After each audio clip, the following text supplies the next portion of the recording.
Hey guys, it's Apple here, and I'm going to be looking at our Week 3 matchup against Rhetco today.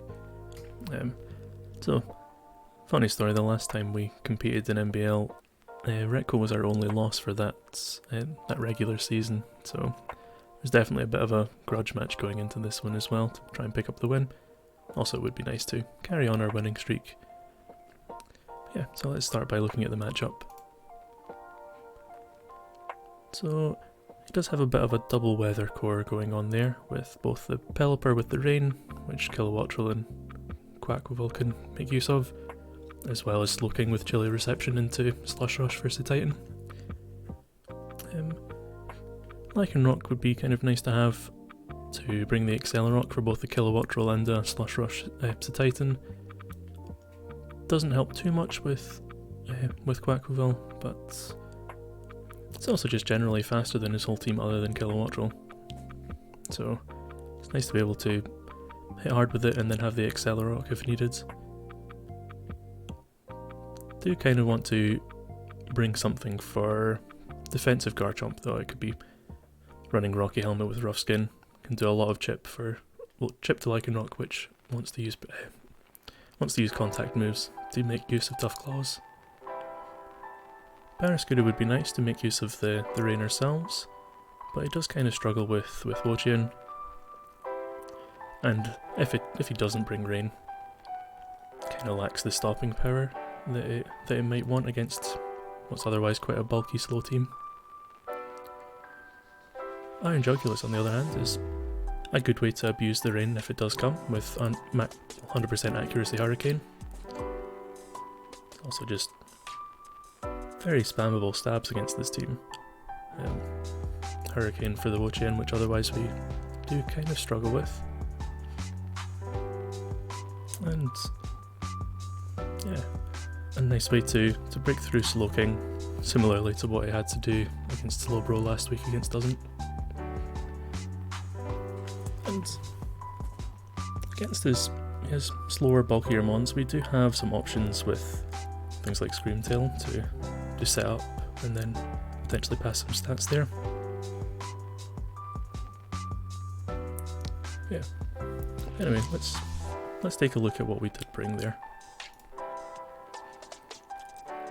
So yeah, we actually doubled up on that idea there of setting up on some of the slower defensive mons and then bat and passing that out, both with Grafaiai and Screamtail. So funnily enough, neither of them brought any attacking moves, which is kind of risky, but hopefully it can pay off. Grafaiai has bat and pass Encore to, if it gets a chance, if something uses a defensive move, or if we Terra Flying on a Garchomp Earthquake, can use Encore to buy itself some more turns, then bat and pass either a substitute or Sword Stance, or ideally both. With the defense investment, if it gets past a bulk up from Screamtail at +1 defense, it will preserve its sub through an uninvested Garchomp Dragon Tail, which could otherwise be quite annoying for this strategy here. And then the rest of its bulk in special defense, so that it can tank hits easier on things like Glamora. Then the other half of that bat and pass chain is Screamtail. Stealth Rocks to be nice to break a potential sash on Poltergeist. Max physical defense so it can set up using bulk up in front of things. Enough speed to outspeed important mons. And then wish for a bit of extra sustain while doing this as well. Notably, they can bat and pass between each other, so if Screamtail is threatened by a ghost move or something along those lines there, can bat and pass the Grafaiai, which can bat and pass back. And then ideally get ourselves in a position where we can bat and pass to an abuser of those attack boosts who can ideally win the game from that. Jugulus, just 4 attacking moves, Hurricane and Dark Pulse. Nice stabs to bring here, as mentioned before. Hydro Pump hits either the Glamora or the Rotom Heat, which otherwise do a very good job of walling the Hurricane, switching into it. Flamethrower is nice too. Just as nice coverage there. It's not particularly needed over those 3 moves, but we did want to opt into an Assault Vest in this matchup here, both to be able to live hits from things like Kilowattrel and Rotom Heat, potentially a Scarf Rotom Heat, and be able to hit back. Also as a nice emergency answer if Poltergeist manages to get itself set up with a Shell Smash, which struggles to hit it at the best of times, but with an Assault Vest can kind of shrug off those attacks as well. Toedscruel is nice here because with Glimmora there is quite a high chance of there being hazards getting onto the field, and we don't really want that to happen. So it can rapid spin and sit kind of freely in front of Glimmora, and also does a reasonable job of doing the same to Garchomp, which are his two hazard users. So rapid spin and easy bring here, Earth Power to hit Glimmora, and then Spore and Toxic is just nice to be able to spread status amongst his team. Spore can potentially buy some turns for free with Screamtail and Grafaiai to get set up. So there's enough speed to outspeed Glimmora, and then the rest of its bulk in, well, the rest of its EVs in just physical bulk to help with the Garchomp matchup a bit better. And then we go to our attack boost abusers, who should ideally be getting some attack boosts from either Grafaiai or Screamtail, or both. So Gallade has agility as well, which can, if he brings a faster team, well, a less bulky team, and we get the team chip down, it doesn't even potentially need the attack boost there, but if it gets past the Swords Dance and then manages to get the agility off, then should easily clean up the remainder of his team from there.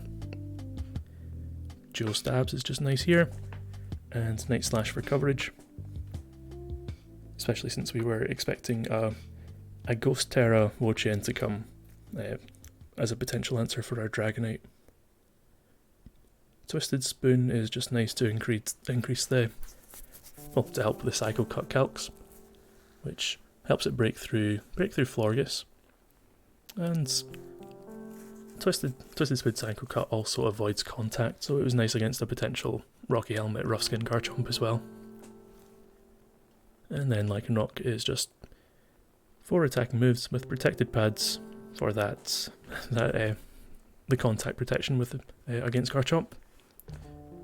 Accelerock in close combat just hits nice against most of his team. Iron Head for Florges, Crunch for the aforementioned Ghost Terra Wo-Chien. Yeah, it's a fairly basic game plan where we just want to try and find space to get attack boosts and then pass to our 2 threats here.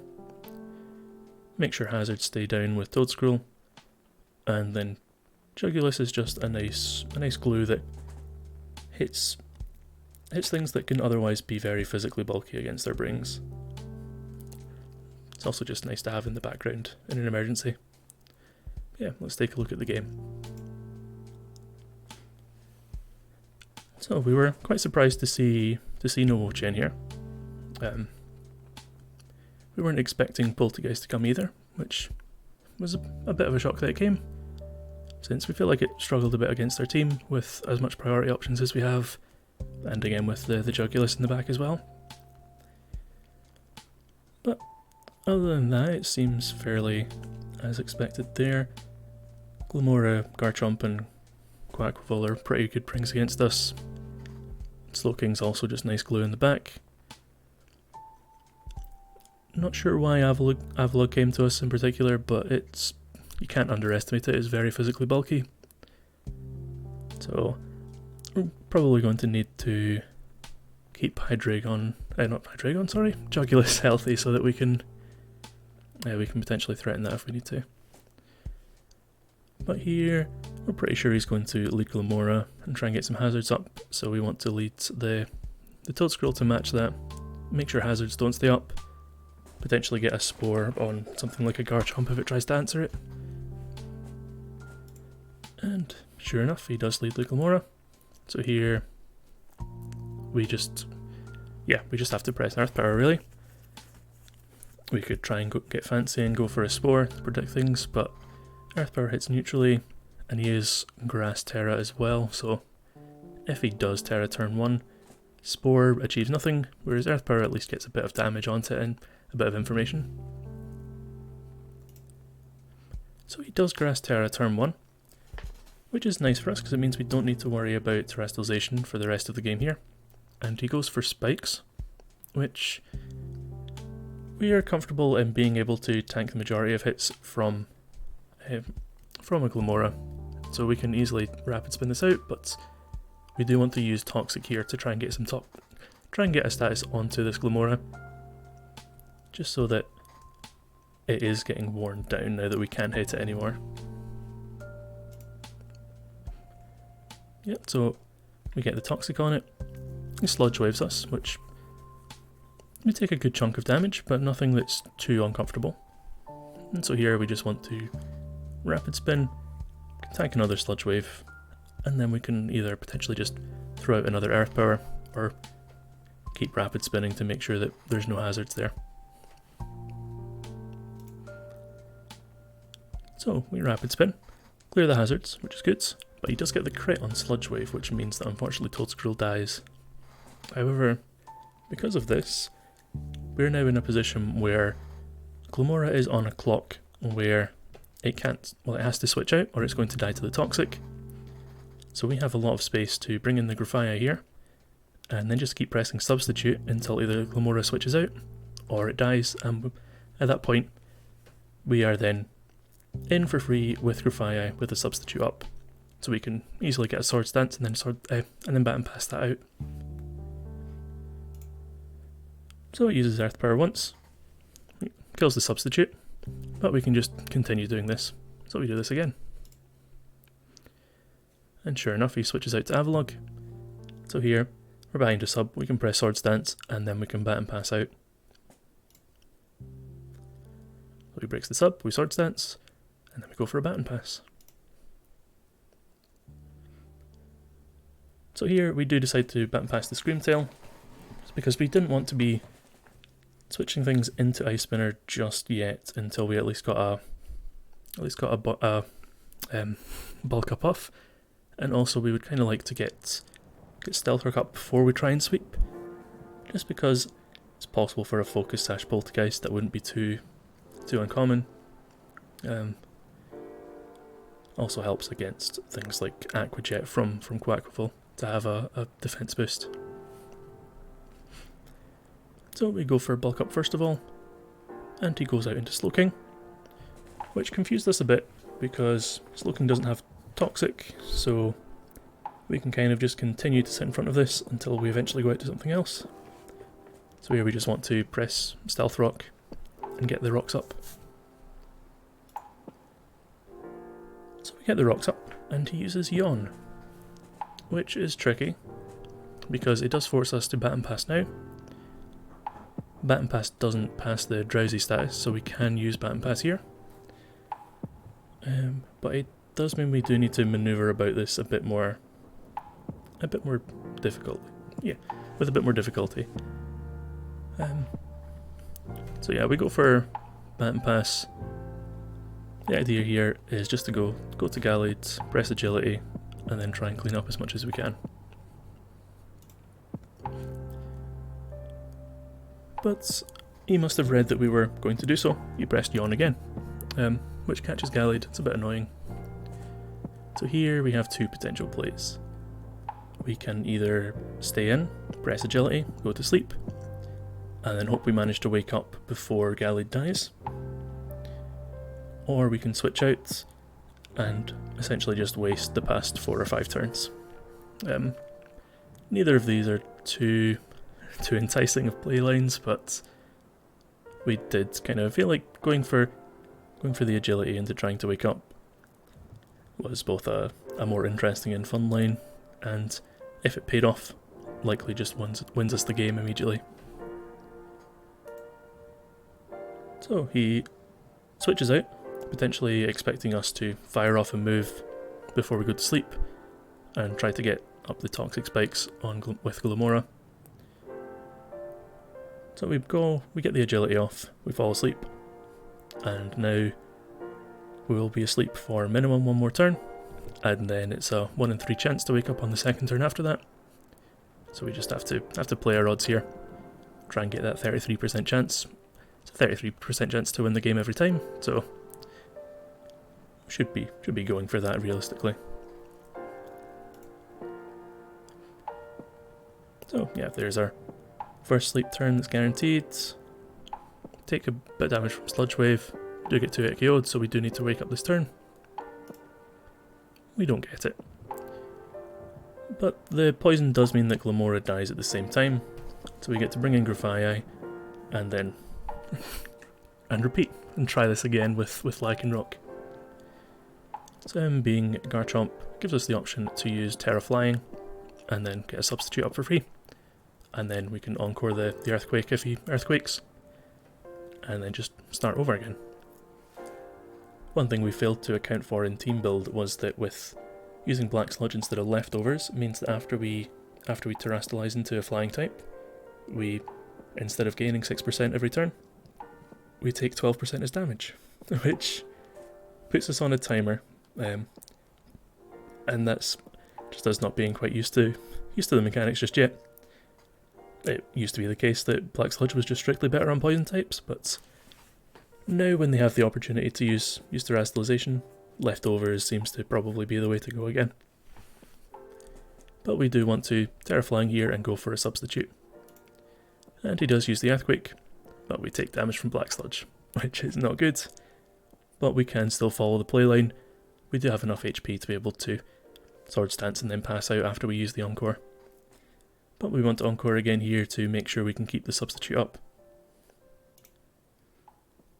Sure enough, we Encore, Earthquakes again, and now we just want to Swords Dance and then bat and pass out. Swords Dance takes more damage from Black Sludge, so we do need to bat and pass here. Slowking comes in again, likely looking to use Yawn again. But he does need to break the sub first, he can't Yawn through the substitute. So he's likely going to use a damaging move here. We could go to Lycanroc straight away, but I don't think it has the Stalking Power at +2 to be able to fully break through things like Avalugg if it's bulky enough.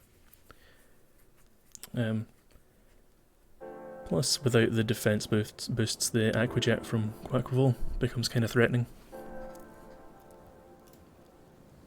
So we go to Screamtail again, and here it's just going to be the same playline.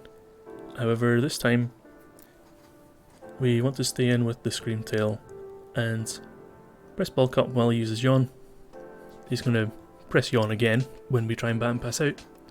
So if we get a second Bulk Up, gets us to +4 attack, +2 defense, and then we can just press bat and pass, hope again for the early wake up from the sleep, and then if we do, we've got some attack boosts that we can pass to Lycanroc and can ideally clean up a lot of his team.